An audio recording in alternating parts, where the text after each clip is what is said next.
Hello and welcome back to the Pals Anime Lounge, a podcast where a bunch of pals get together to talk about anime using the free episode rule. I'm your host Nikki, and joining me are Ace. Hello. And Rhodes. Hello.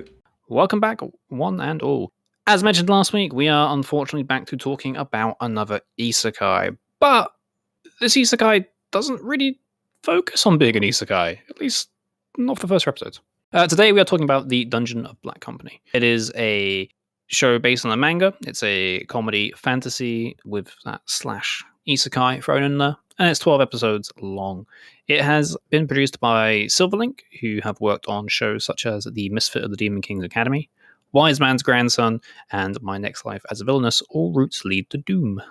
This one, as I mentioned, is an isekai, but it's very doesn't mess around. It spends like maybe a minute making you aware of the fact that it is an isekai, and then it just gets straight in. Essentially, we're introduced to our main character, who is referred to as like the ultimate NEET or something. But basically, they through property management and stocks manage to get themselves a pretty cushy position in that they don't have to work because they're just basically living off of all the property they own. They are essentially like that, that landlord that you hate who owns like everything and doesn't do anything. But hey, whatever. He's done well for himself. And whilst he's boasting in his underwear, he suddenly just gets teleported to another world. And it's as simple as that. Then gets put into a very very bad position working at a mining company where he's forced to work unreasonable hours to, well, keep up production and capitalism and all that joy. Hence the title using the term Black Company, which refers to a company working their staff basically to death. And yeah, he's looking for a way out. He's going to try and use whatever schemes he has, and that's where the hijinks starts. He wasn't like summoned or killed or anything, just random portal teleported him. Yeah, he literally just falls. Like a portal just opens whilst he's boasting, and he just falls. And then he just falls into like a fountain, and it just cuts to then him being in like a company meeting where they're like, you should work harder, you should like break your back for this company. And we get a very quick explanation explaining that like this fantasy world used to use dungeons for like, the typical fantasy like dungeon crawling, get the loot, yeah. But then like the Industrial Revolution happened, and they were like, wait a minute, we can mine the dungeons and make way more money. And so that's where they're at. I think it's class. That whole that concept. Not the isekai bit, obviously, you know me. But that bit where they're just kind of like, why are we fighting these things when we could just simply mine? Genius. Why has no one ever thought of this? I don't think I've ever seen an isekai where it's a fairly modern setting. As you say, it's a fantasy world, but they've had an industrial revolution. They have machines, they have telephones. Yeah. Yeah, like it looks like he's just working on a construction site in Japan. Just happened to be like random fantasy creatures there with him. The whole thing's very bizarre.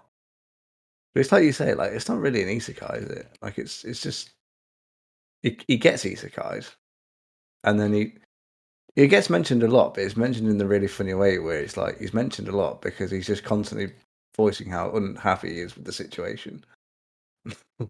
But like, isn't the whole, from what I gather, the whole point of it is that like he was able to become someone who just sits around while other people making money, and now he's fuming because he has to make people who sit around trying to like get people on his side, and it's like, and everyone's kind of like, what do you mean? This is how it works, man. And he's like, no. Yeah, he's because he's like now surrounded by people who are like, they don't know. It sounds weird saying they don't know what it's like at the top. When he talks about rising to the top, they're like, what you on about? Whereas obviously like he wants to be back in that position. But the funny thing is though, is like he's gone from not having to work. Like by all accounts, he's not a bad worker. He just doesn't like working. Yeah. Who does? It's especially manual labor. But the first episode alone like was brilliant. Like they talk about the fact that like the dungeons, because obviously they used to be, they're dungeons, they're full of creatures. Basically, the deeper you go each floor, the better the rewards, like the better the quantity, the consistency of like the ore and stuff, but stronger the monsters. So he recommends doing like a prospecting tour, which is basically to like go deeper into the dungeon and potentially find new, sources of income. And when he offers to do it, they're like, all right, yeah, go for it. But it turns out he stumbled across a shortcut to the 3rd floor. So he's just like, I'm gonna get one person and we're just gonna milk it, we're gonna profit from this, it's gonna be great. Then a dragon turns up.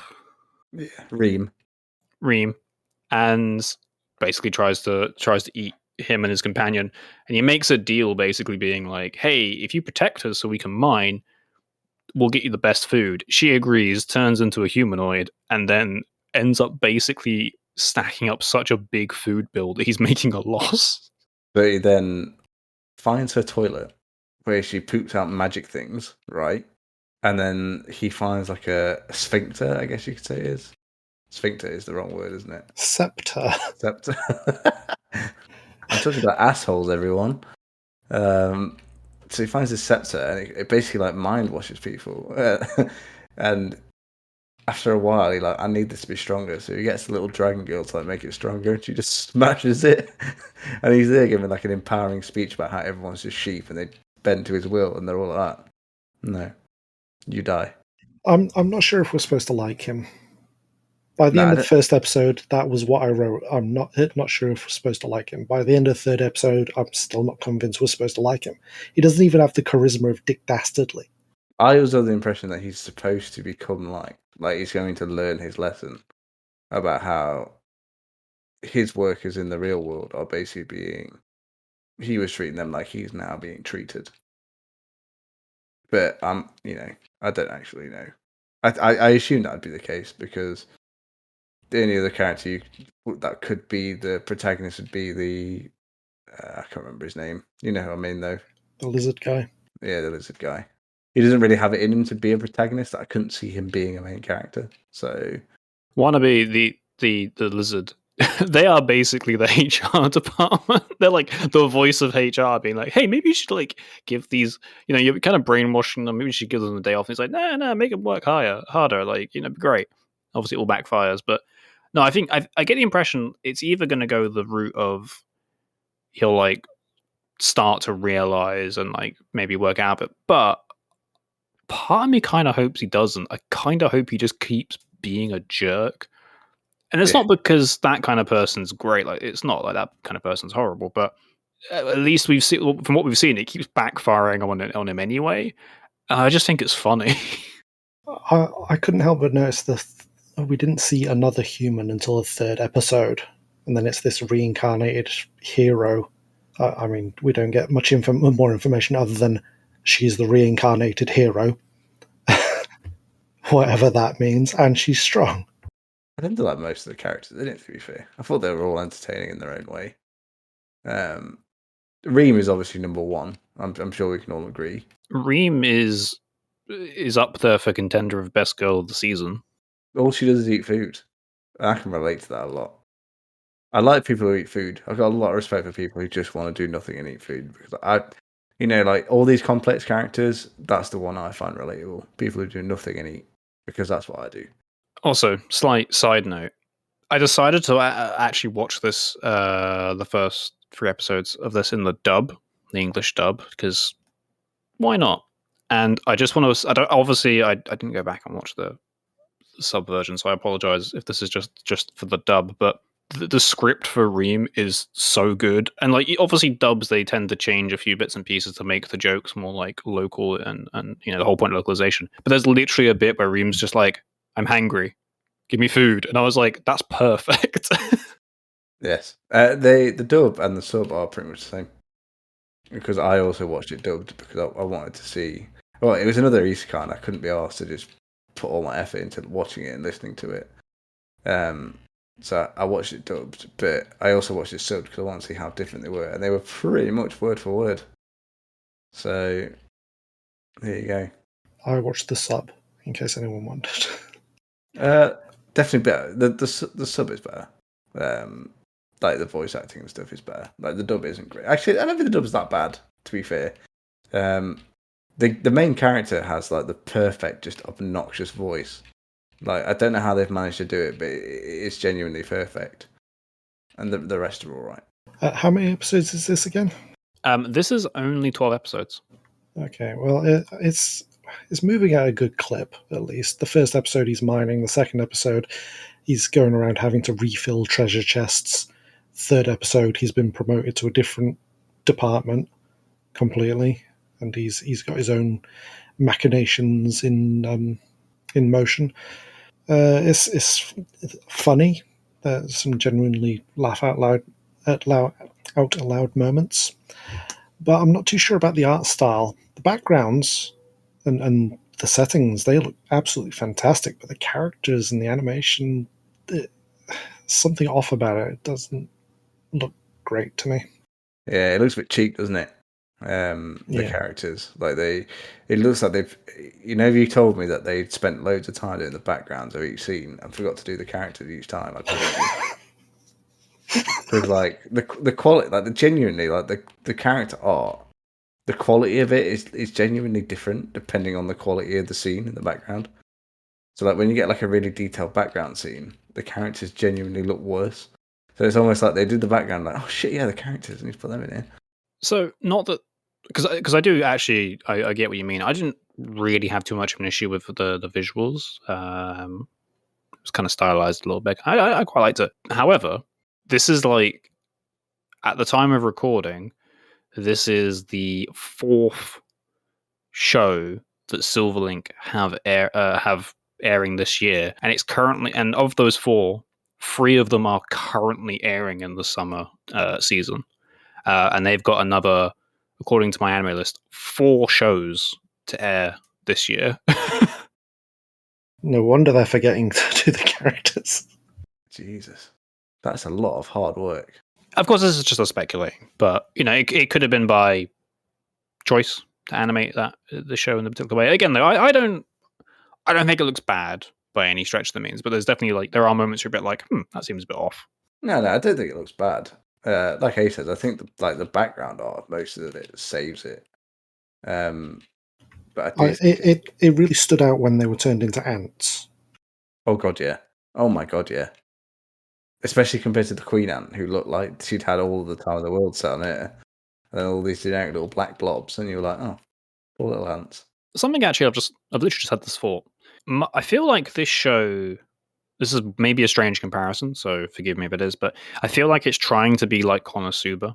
Konosuba, for anyone who hasn't watched it, is basically a parody isekai. Like, it's a comedy show, but it's an isekai. But like, one of the running gags is that it's not like other isekais. Nothing doesn't work in the MC's favor, and I feel like this is maybe trying to have a similar kind of vein to it, in that like it's not maybe a parody, but like they're just trying to focus on the fact, like, how stupid all the situations are and how the world is, rather than giving us an overpowered MC. Because like, because again, it's not even listed as an isekai. I've added that because I think it's worth just calling these things out.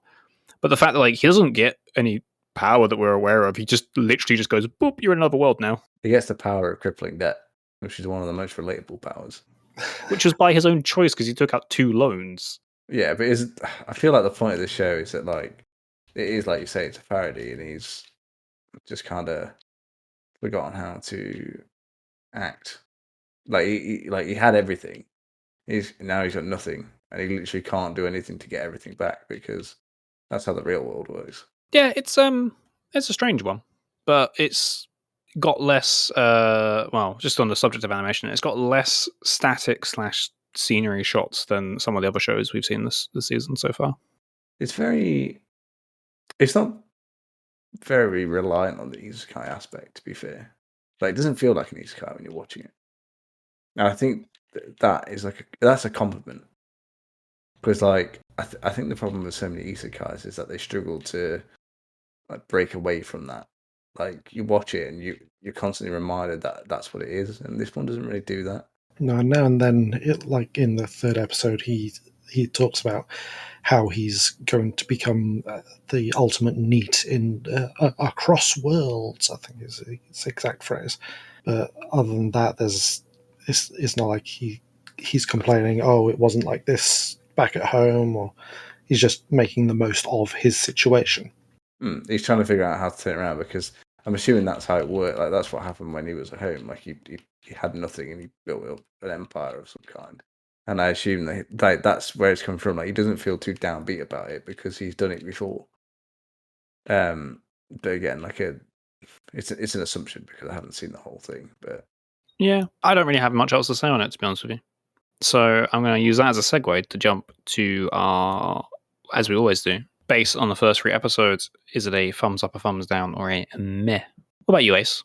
It's a meh from me. I just can't get on with the protagonist being so unlikable because he's just a jerk. And as I say, he's not even as charismatic as Dick Dastardly, who is also a jerk, but you kind of root for him in Wacky Races and Dick Dastardly's Flying Machines, or whatever it was called. no one roots for Dick Dastardly and Wacky Races. I did. You're both mental. What are you, Rhodes? It's a meh for me, which may as well be a thumbs up when I'm talking about isekais, to be honest with you. It's okay. Like I say, it does a very good job of standing out especially when you've watched so many of them. Like, holy shit, like it does a good job of not being like the rest.